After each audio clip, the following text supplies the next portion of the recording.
Bismillahirrahmanirrahim. Assalamualaikum warahmatullahi wabarakatuh.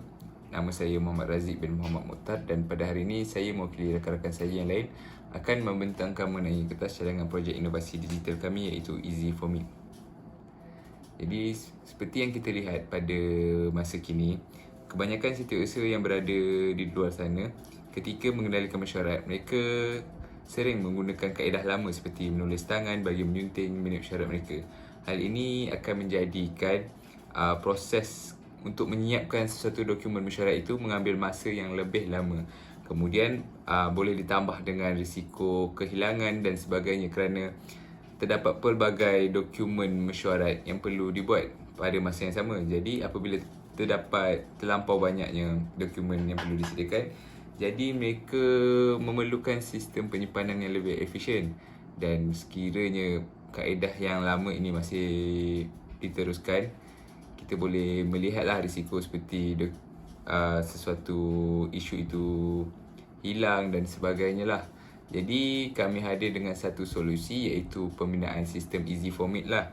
Apa itu Easy4Me? Easy4Me merupakan sebuah singkatan bagi Easy for Meeting, iaitu merupakan sebuah sistem pengendalian perekodan keseluruhan proses mesyuarat.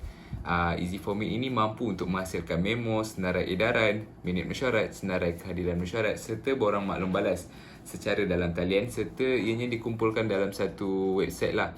Jadi ianya akan memudahkan urusan seseorang setiausaha itu ketika berada di dalam mesyuarat. Jadi antara matlamat Easy4Me ini, yang pertama merupakan mencipta inovasi terbaru bagi memudahkan pengguna menghasilkan dokumen dengan lebih efisien. Dalam Easy4Me ini, segala dokumen mesyuarat telah pun disediakan. Jadi hal ini secara tidak langsung dapat memudahkan urusan setiausaha lah ketika menyediakan dokumen mesyuarat mereka seperti minit mesyuarat dan sebagainya. Kemudian seterusnya, Easy4Me ini juga dapat mengenal pasti masalah yang dihadapi oleh pengguna ketika mengendalikan mesyuarat rasmi. Mungkin setengah setiausaha yang kurang mahir ketika menyediakan dokumen mesyuarat, mereka boleh menilai semula mereka boleh menilai semula dokumen mesyuarat yang telah mereka sediakan sebelum ini kerana mungkin terdapat kesilapan di dalam format dan sebagainya, kerana Easy4Me ini telah menyediakan format yang telah direka khas bagi memastikan segala dokumen mesyuarat yang disediakan cukup dan lengkap.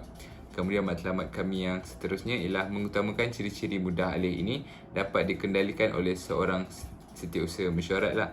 Kerana Easy4Me ini merupakan satu sistem yang mudah untuk digunakan oleh semua orang. Oleh kerana itu, apabila seseorang setiausaha perlu menyediakan dokumen mesyuarat mereka, jadi mereka tidak perlu risaulah ketika menggunakan Easy4Me. Seterusnya, matlamat kami yang terakhir ialah mengembangkan penggunaannya di semua peringkat, khususnya jabatan kerajaan maupun swasta yang mengendalikan mesyuarat. Easy4Me ini telah pun dibina bagi memastikan setiap tugas seseorang setiausaha ketika dalam mesyuarat menjadi mudah.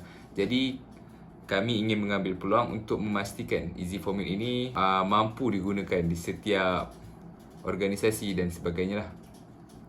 Seterusnya, antara peralatan dan sumber yang diperlukan ketika menggunakan Easy4Me ini hanyalah dua, iaitu komputer untuk menyunting dokumen mesyuarat yang bakal disediakan. Seterusnya, capaian internet lah bagi masuk ke sistem Easy4Me itu sendiri. Kemudian Easy4Me ini diinspirasikan melalui subjek khusus Jabatan Perniagaan BPP 2012 iaitu pengurusan mesyuarat. Seterusnya melalui pesyarah kami sendirilah iaitu pesyarah Jabatan Pengurusan Perniagaan. Kemudian cara penilaian yang kami buka adalah melalui Google Forms lah bagi memastikan Easy4Me ini mampu menyediakan yang terbaik untuk setiap pengguna.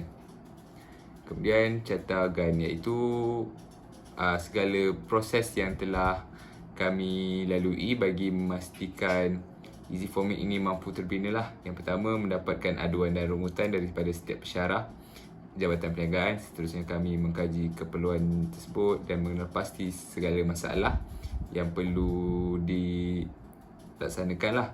Kemudian kami mengadakan pencambahan idea, kemudian wujudlah idea untuk membina sistem Easy4Me ini sendiri.